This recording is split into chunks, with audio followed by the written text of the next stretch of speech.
प्रिय विद्यार्थियों, आज हम बीए फर्स्ट सेमेस्टर के विषय शिक्षा शास्त्र के पेपर शिक्षा के समाजशास्त्रीय आधार पेपर कोड EDU 101 के सेकेंड यूनिट के 2.3 और 2.4 सब यूनिट का अध्ययन करेंगे।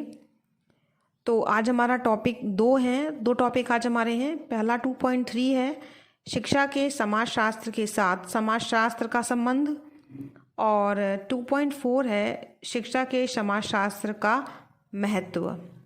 तो क्योंकि ये दोनों बहुत ज़्यादा एक दूसरे से संबंधित हैं, इसीलिए अपनी एक ही रिकॉर्डिंग में हमने इसको कवर करने का प्रयास किया ताकि आपको जो है वो काफ़ी हद तक समझने का मौका मिले। और चूँकि ये दोनों मैटर इंटर रिलेटेड हैं, एक दूसरे से जुड़े हुए हैं, तो आपको इन दोनों में से कोई भी प्रश्न आएगा या पूछा जाए कहीं पर भी तो आप अच्छे से उसका उत्तर दे पाएंगे। ठीक है, तो हम लोग अपने पहले टॉपिक का अध्ययन स्टार्ट करते हैं, शिक्षा के समाजशास्त्र के साथ समाजशास्त्र का संबंध। शिक्षा के समाजशास्त्र के साथ समाजशास्त्र का संबंध जानने के लिए हमें पहले दोनों का ही अर्थ जानने की आवश्यकता है। तो अगर हम बात करें तो हम सबसे पहले शिक्षा के समाजशास्त्र के अर्थ की बात करेंगे। नवोदित अनुशासन शिक्षा का समाजशास्त्र के अर्थ एवं अवधारणा को स्पष्ट करने के लिए हम यहाँ पर हैंसन जी ने क्या कहा बताएंगे। हैंसन ने माना कि शिक्षा का समाजशास्त्र शिक्षा एवं समाज के बीच संबंध के साथ संबद्ध है। हमारे अगले विचारक ने कहा WB ब्रुकोवर ने शिक्षा के समाजशास्त्र को शैक्षिक व्यवस्था का वैज्ञानिक विश्लेषण कहा। उसने यह भी माना कि किसी भी उपयुक्त शिक्षा के समाजशास्त्र को ऐसे मानव संबंधों से जुड़ी परिकल्पना को प्रस्तुत करना चाहिए जो शोध परीक्षण हेतु सैद्धांतिक ढांचा प्रदान करे। इस प्रकार शिक्षा का समाजशास्त्र समाजशास्त्र के विशुद्ध अनुशासन की एक शाखा के रूप में जाना गया, न कि शिक्षा शास्त्र की एक शाखा के रूप में। शिक्षा का समाजशास्त्र विद्यालय में सामाजिक घटना का अध्ययन करता है, जिससे संस्था के सामाजिक पर्यावरण तथा सामाजिक जीवन में सुधार किया जा सकता है। हम कह सकते हैं हैंसन और ब्रुकोवर जी ने जो हमको परिभाषाएं दी, जैसा कि ब्रुकोवर जी ने बताया कि शिक्षा का समाजशास्त्र शिक्षा पद्धति में निहित सामाजिक प्रक्रियाओं तथा सामाजिक प्रतिमानों के विश्लेषण का वैज्ञानिक अध्ययन है।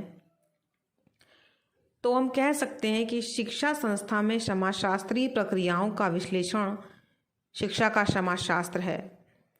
इसमें समाजशास्त्र पर शैक्षिक समस्याओं के प्रभाव के अध्ययन पर बल दिया जाता है। दूसरे शब्दों में सामाजिक संदर्भ में शिक्षा के अध्ययन पर इस शास्त्र में बल दिया जाता है।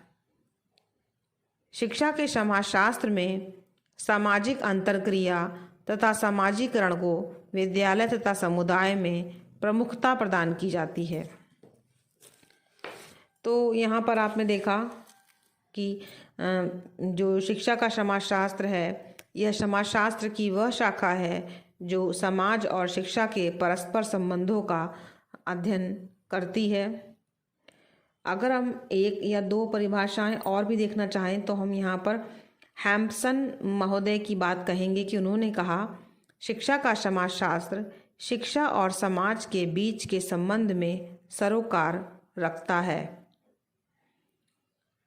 फिर से देख लीजिए, शिक्षा का समाजशास्त्र शिक्षा और समाज के बीच के संबंध से सरोकार रखता है। हम एक परिभाषा और यहाँ पर आपके साथ शेयर करना चाहेंगे, वो है BV शाह।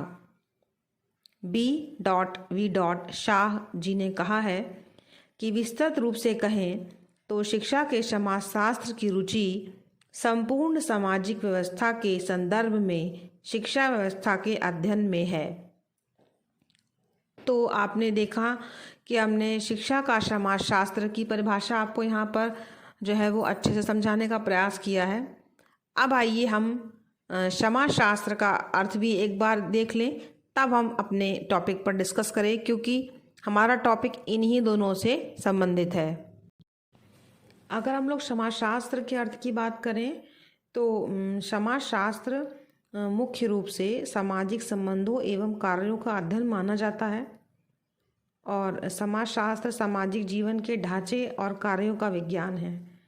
तो यहाँ पर हम देखें कि समाजशास्त्र से तात्पर्य उस विज्ञान से है जो सामाजिक जीवन के पूरे स्वरूप का, सभी प्रकार के मानव संबंधों का, विभिन्न संस्थाओं और उनके पारस्परिक संबंधों का, समाज में समय समय पर होने वाली घटनाओं का संपूर्ण और व्यापक अध्ययन करता है।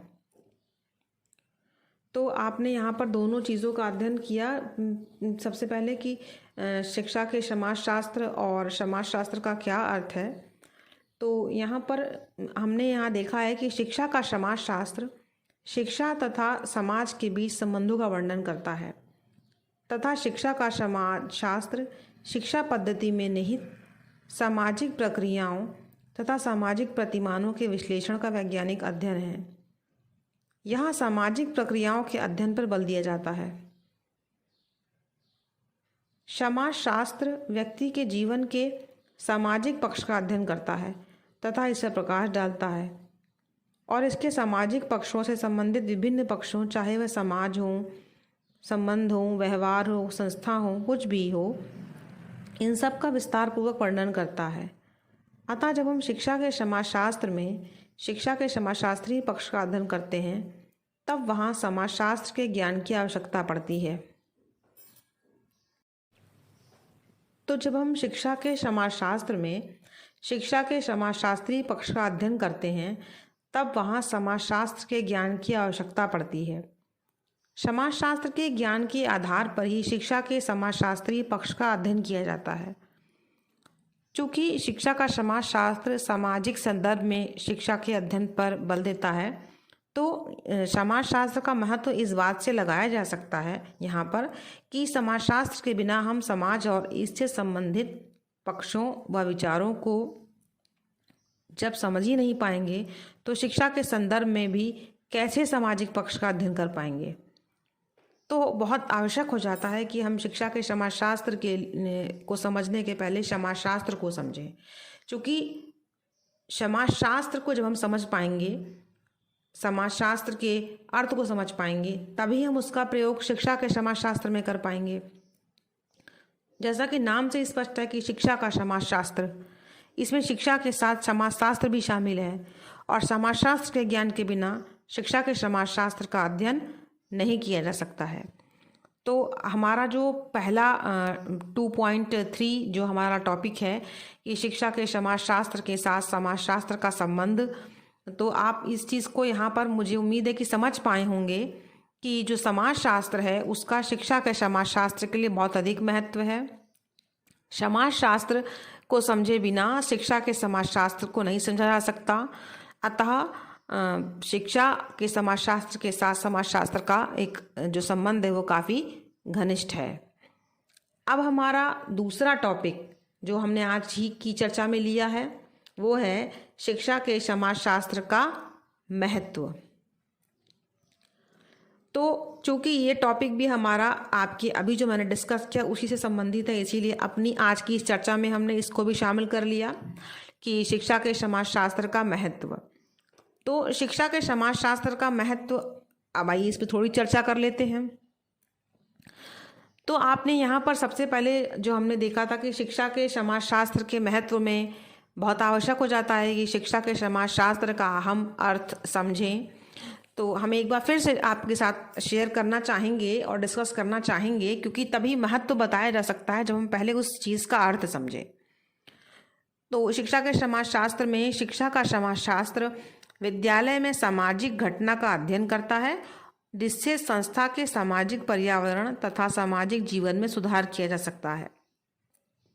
हैंसन महोदय ने कहा है कि शिक्षा का समाजशास्त्र शिक्षा और समाज के बीच के संबंध का वर्णन करता है, और ब्रुकोवर महोदय जी ने कहा है कि शिक्षा का समाजशास्त्र शिक्षा पद्धति में निहित सामाजिक प्रक्रियाओं तथा सामाजिक प्रतिमानों के विश्लेषण का वैज्ञानिक अध्ययन है।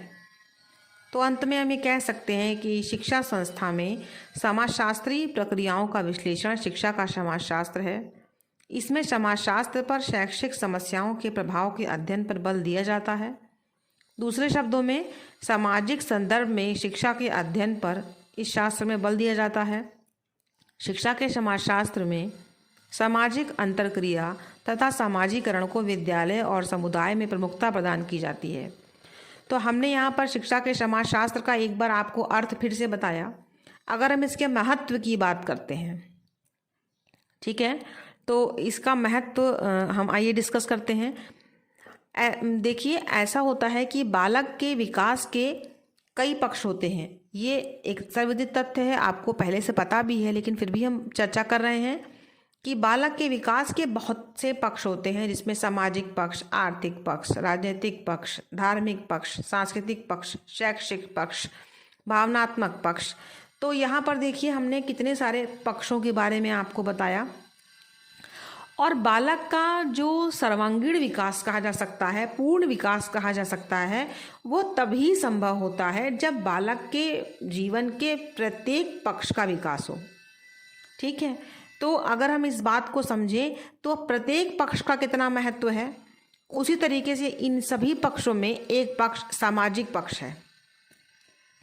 और सामाजिक पक्ष को समझने के लिए हमें शिक्षा के समाजशास्त्र को समझना होगा,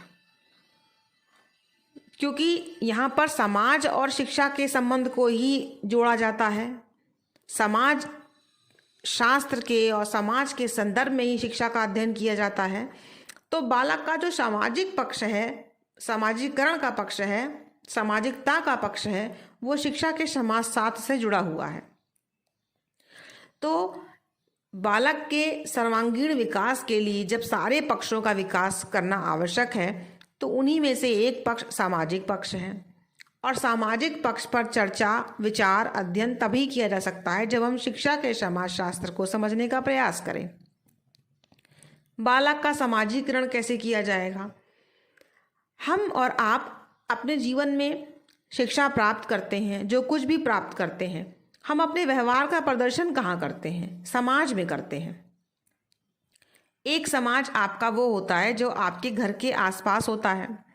एक समाज विद्यालय का समाज होता है, जहाँ हम अपने टीचर्स और मित्रों से मिलते हैं।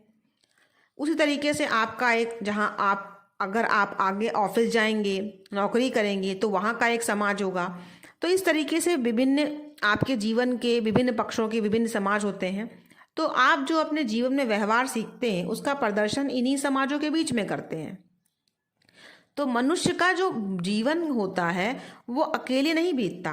व्यक्तिगत जीवन का कोई महत्व नहीं होता इतना, क्योंकि हम व्यक्तिगत विकास तो करते हैं, लेकिन बिना समाज के जीवित नहीं रह सकते।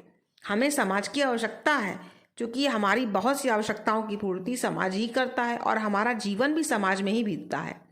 हम सामाजिक होकर ही जी सकते हैं। आइसोलेट होकर, अकेले होकर के जीना व्यक्ति के लिए कष्टप्रद है और मुश्किल है, संभव भी नहीं है।